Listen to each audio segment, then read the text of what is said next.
time to be appraised of the facts, and I honestly wish that our dear co-panelist Roslina Bala is the one who had come up with this particular expose, because that expose has some serious glaring holes, and that's why I believe that it is more political and will actually cost the fight against corruption more than it will help the fight against corruption. Here's what I mean, and I'll give you a basic example. Let's start here.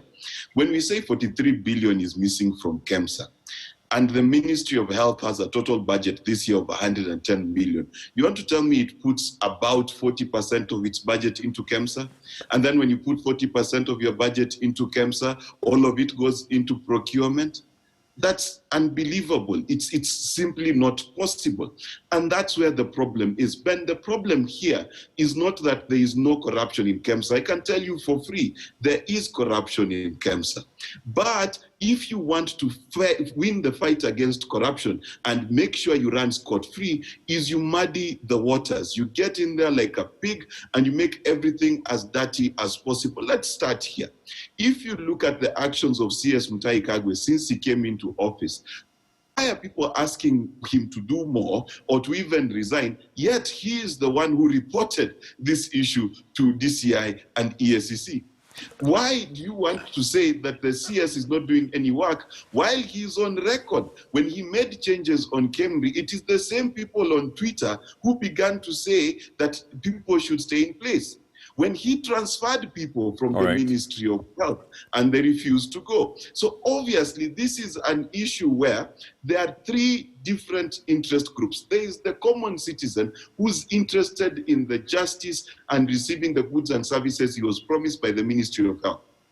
But there's another group, the group who had initially started the corrupt tenders within KEMSA. Deals which were cancelled, by the way, check the records. And those people whose deals were cancelled are the same people who want to muddy the waters, because if you go back historically, they are guilty for having a lot of corruption within KEMSA.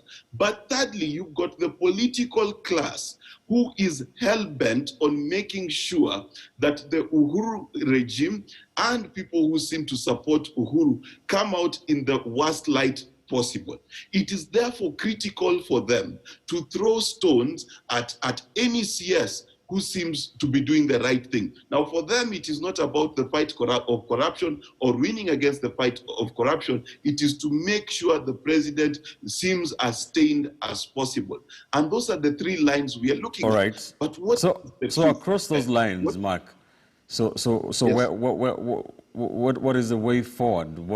What is more important from where you sit?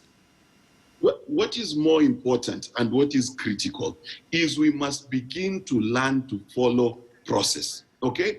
We must begin to understand that it is not logical for you to come and say 43 billion has been stolen and be unable to substantiate it and stoke the emotions of the public beyond the reasonable level. Because what will happen is when someone is finally arrested for a 200 million shillings bad deal, Kenyans will still feel like justice has not been done, because in their minds, they will still think it is 43 billion. And that's where the danger is. What we need to go back to is we've got three institutions that are actively participating in this investigation under the blessing of the president and the CS. Who are those institutions? Number one, you've got the Auditor General. Number two, you've got DCI, you've got ESCC. None of us has the capacity to do what they can do. And they have proven that they are very much able to unravel these mysteries. So the sensationalization of this particular issue is what I have a problem with.